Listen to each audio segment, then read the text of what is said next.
No Legião das Ideias, Kim Kataguiri, Arthur Duval e Vilela debatem sobre o uso do fundão pelo MBL. Por que o MBL abominava o fundão antes, um dos pilares do partido, e hoje vocês defendem o uso, inclusive, desenfreado, como disse o Renato Batista? Nossa, o uso desenfreado. O primeiro ponto, continuamos abominando, nós continuamos contra, eu continuo com o projeto, não retirei o meu projeto de fim do fundo eleitoral, eu continuo sendo o deputado que barrou o aumento do fundo eleitoral em 2020, com voto contrário de bolsonaristas, continuo com essa posição, continuamos lutando pela extinção. Fato é, hoje não existe possibilidade de eleger, de ter um projeto político, de ter um partido, de eleger pessoas principalmente no norte, no nordeste, mesmo no centro-oeste, se não tiver o uso do fundo. Primeiro porque os outros, né, todos os outros vão fazer campanhas de 2 milhões e meio, 3 milhões de reais por candidato. Hoje não há como competir cargos majoritários, a gente quer uma prefeitura, quer o governo do estado, quer a presidência da república,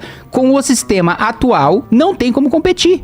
Então não somos nós que escolhemos a regra do jogo. Se eu tô jogando xadrez, eu posso achar que o movimento do cavalo não deve ser um L, mas é um L, e eu tenho que jogar com aquela regra. Eu posso, no futebol, eu posso defender que não tenha cartão amarelo que comece com vermelho. Mas enquanto eu não mudo aquela regra, que eu ganho as eleições pra federação do futebol pra mudar a regra, eu tenho que jogar naquela regra. Então assim, se eu tivesse pensando, e eu já disse isso, se eu tivesse pensando só em mim, na minha eleição, se eu quisesse me eleger deputado pro resto da vida, sem utilizar fundo eleitoral e com o discurso ignorando a realidade, dizendo, olha gente, não preciso de fundo, acho que todo mundo que usa fundo tá errado, só eu tô certo, eu continuaria ganhando a eleição. Eu tenho uma capacidade de ganhar a eleição sem fundo. Ganhei minhas 2 eleições sem fundo. Agora, eu nunca conseguiria ter colegas, eu nunca conseguiria ter uma bancada no Congresso Nacional, inclusive para impedir aumento de fundo, e inclusive para um dia formar maioria para acabar com o fundo. Então assim, eu sozinho, por mim, eu poderia manter a pureza e a facilidade do discurso e continuar me elegendo.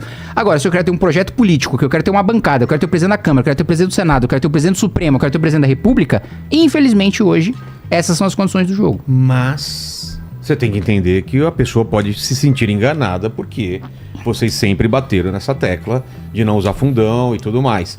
E mais, não é muito parecido com o que o Lula fez, falou, vamos abrir o sigilo, e aí ele chega lá e fala, coloca sigilo, não, porque aí, todo mundo faz. Não, mas aí é diferente, sabe por quê? O primeiro ponto, porque nós não enganamos as pessoas dizendo que... Mas era uma vocês arrotando virtude, tipo, não usamos e tal. Vamos lá, nós não enganamos, diferente de na eleição eu falo uma coisa e depois eu faço outra, nós anunciamos e primeiro, nós perguntamos e deliberamos no Congresso Nacional junto com a nossa militância. Quando? Olha, isso foi 2022. E por que veio essa demanda? De onde veio essa demanda? Deixa só ele terminar que eu já vou te falar de onde vem. Então, 2022, que nós tomamos a decisão, olha, realmente não tem como a gente ter um projeto político nacional se, enquanto existe fundo, a gente utilizar fundo. No ano que nós tomamos essa decisão, nós não utilizamos. Nós falamos, a decisão está tomada, já saibam que no futuro isso vai acontecer, mas nessa eleição, né, inclusive mantendo o compromisso que nós fizemos para manter o discurso e aquilo que vocês acreditaram e escutaram, nessas eleições nós não vamos utilizar. Quem discorda dessa nossa decisão, com a justificativa que nós demos, com a militância votando, com os coordenadores do movimento votando, no futuro já vai saber que busque outro projeto que tenha outro discurso, que acha que seja possível você vencer as eleições e ter um projeto majoritário sem utilizar fundo. Agora, existe um problema prático também, até para essa pessoa que pode ter deixado de acreditar na gente ou nos apoiar. Ele não vai achar candidato. Não tem. É porque é impossível. Existe uma coisa que eu posso falar bastante sobre isso. Vocês foram ingênuos no começo de acreditar que dava pra ganhar? Não, cara, não, porque é o seguinte, eu especificamente, fui ingênuo num tweet que eu fiz, que eu falei que independente de quanto fosse o fundo eleitoral, eu jamais pegaria. E novamente, pensando individualmente, é que eu nem vou disputar a eleição, mas se eu fosse disputar a eleição, aqui em São Paulo, a gente tem capacidade de fazer uma vaquinha, conseguir um dinheiro, como a gente é um deputado, como eu seria candidato de influência digital, com pouco dinheiro dá pra fazer um belo de um barulho. Como o Marçal fez. Com quem? Como o Marçal fez. Barulho. Não me compara com esse cara, né? Mas não, tudo mas bem. Você entendeu. É mais ou menos isso. É que ele fez mais coisa além de barulho, né? Ele fez falcatrua, inclusive foi condenado por isso. Sim. Mas enfim, vendeu apoio e tal, enfim. O lance A gente não pensa dessa forma. A gente pensa enquanto projeto. E eu vou ser sincero pra você, cara. Você que acha que é errado usar o fundo, tal, que eu também acho o fundo eleitoral em si errado, me dê a solução. Eu quero colocar uma bancada de pelo menos 5 deputados federais na próxima eleição. Porque aí eu tenho direito, na outra eleição, de participar de debate. É obrigatório me chamar para debate, né? Me chamar alguém do nosso projeto. Então eu preciso colocar 5 deputados. Aí vamos lá. Eu tenho um Faustino no Rio Grande do Norte, que faz um excelente trabalho. O cara é fudido, tal. Recusa todos os esquemas de corrupção local que já ofereceram para ele, tal. Sandro Filho na Bahia, enfim. Temos todos esses caras. Esse cara precisa ser deputado federal. Como que faz para ele ganhar a eleição se absolutamente ninguém do estado dele vai abrir mão disso? E aí, por que eu tô falando que eu fui um pouco ingênuo? Quando a gente falava de abrir mão do fundão, o fundo na época era de 1,1 bi. Era 1,1 bi. Aliás, desculpa, era 1,9 bi. O Bolsonaro foi lá e aumentou esse fundo para 2 e pouquinho. Se não me engano foi 2,8, eu não lembro o primeiro aumento. Que foi aquela história do Flávio Bolsonaro, que ele votou errado, pessoal. Ele apertou o botão errado na hora de votar o aumento. Em 2 vezes, 2 turnos. Depois o Bolsonaro aumentou para mais de 5 bilhões de reais esse fundo. Só o PT, na eleição passada teve 1,1 bi de fundo. Só o PT. Então, chegou numa proporção onde simplesmente não dá. Simplesmente a nossa atuação de internet ou de vaquinha online que a gente consegue até aqui em São Paulo, ela simplesmente não dá. Então a gente tem uma escolha muito simples para fazer e é uma escolha verídica. Ou a gente continua disputando a eleição sem usar fundo e perde, ou a gente usa o fundo, ganha e acaba com o fundo. É isso. O Milei fez isso. O Bukele fez isso. Eu quero seguir esse caminho. Pô, eu discordo, doutor. Cara, eu respeito que você discorda. Eu não vou achar que você é um cuzão, tá beleza. Nós discordamos disso. Você não me apoia mais? Tudo bem, cara. Então, você vai ter que anular teu voto, porque não tem ninguém pra você votar que não vai usar o fundo, cara. E outra coisa, você quer ver, você até falou, em que contexto vocês tomaram essa decisão? 2022 a gente decidiu não pegar o fundo, tal, de novo, ninguém pegou, tal, tudo certo. Aí vimos toda a galera que falou que não ia pegar fundo, que era contra fundo, pegando muito dinheiro de fundo. Carla Zambelli, sei lá, os bolsonaristas todos, tal. O que aconteceu com essa galera? Ampliaram a votação. Então ficou muito claro, irmão. O eleitor brasileiro, ele não tá ligando muito pra quanto de fundo você vai pegar. Então, nesse game, onde tem essa regra, como é que eu faço pra ganhar a eleição, bicho?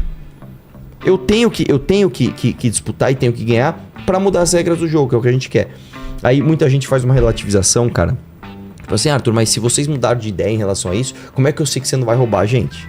Aí você extrapolou, né? Peraí. Não é que eu mudei de ideia numa coisa que tá claro que é uma mudança de uso de ferramenta pra uma estratégia que tá muito bem definida, que eu sou igual, sei lá, um petista que falou, eu sou honesto e rouba.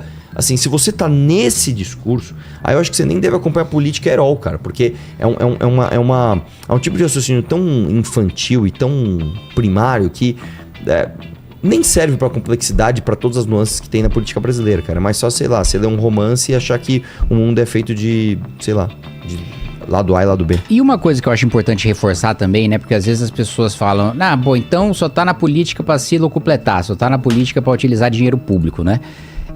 Eu não faço disso a minha principal bandeira, porque eu acho que o meu trabalho, o meu resultado é mais importante do que isso. Mas eu economizo só de verbas que eu deixo de utilizar e que poderia pela lei utilizar, que nem furariam o teto como o Judiciário ou o Ministério Público, 2.500.000 reais até agora.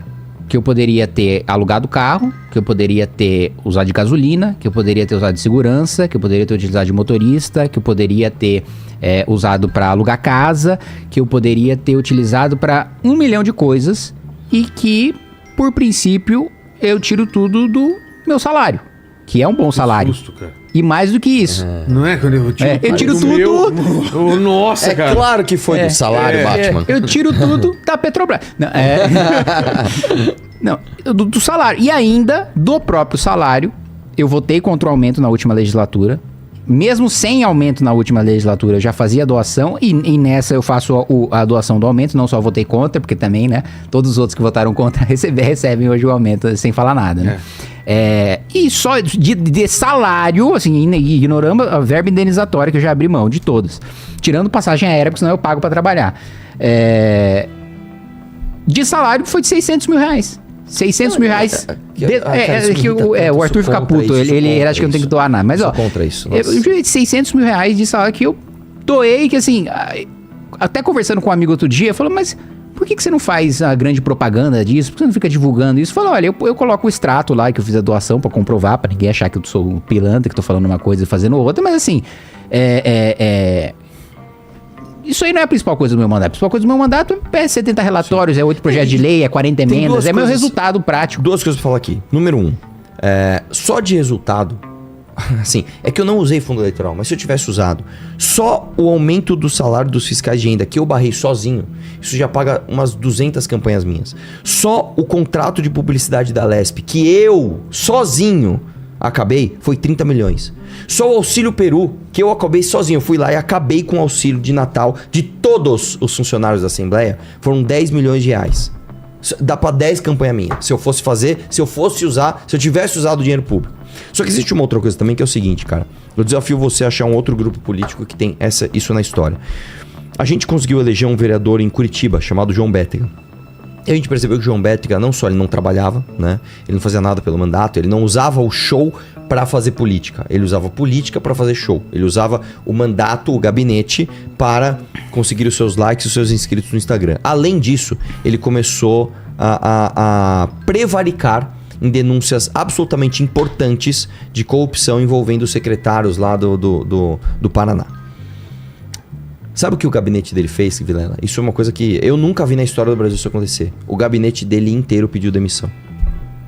Você sabia disso? Não. O cara chegava assim, ó, sou seu chefe de gabinete, eu ganho aqui, sei lá, tô dando um exemplo, nem sei quanto é, 20 mil reais por mês. Eu estou abrindo mão do meu cargo, eu tô indo embora, tá? Tchau. Não, cara, mas vem aqui, ô Kim, você não quer, então, você ser promovido pra chefe de gabinete e ganhar 20 mil? Não, eu estou indo embora também. Quê? Não, e você? O gabinete inteiro, 100% do gabinete, abriu mão, os caras estão desempregados, algumas pessoas já, a gente conseguiu colocar numa empresa aqui, outra ali, que as pessoas apareceram pra ajudar, mas algumas pessoas ainda estão desempregadas, as pessoas abriram mão dos seus cargos em nome daquilo que acreditam. Isso eu nunca vi, nunca vi na história do Brasil. Isso a gente tá falando da nobreza e da postura dos militantes que trabalhavam no gabinete do Bétega, mas tem o outro lado também da nossa postura de ficar do lado dos assessores com os princípios em vez de ficar com o mandatário. Sim. Nenhum partido nunca Abrir a mão de faria mandato. isso. O cara ia falar, foda-se, manda seu gabinete todo embora, o que importa é que você é nosso vereador, tá aqui, vota com a gente. Exatamente. Cara. Bom, as evidências todas estão aí. É são isso, se 10 você anos não de se MBL, convenceu já. com isso, não tem problema, não vote em mim. E o Arthur também, imagina o quanto que ele economizou os últimos 4 anos. Nenhum assessor. O dia que foram 3 anos. Tem alguém que tá economizando ele. Manda aí. Aproveitando aqui ainda, Você assistiu ao Legião das Ideias. Para mais conteúdos, continue conosco e acompanhe as lives da MB Live TV.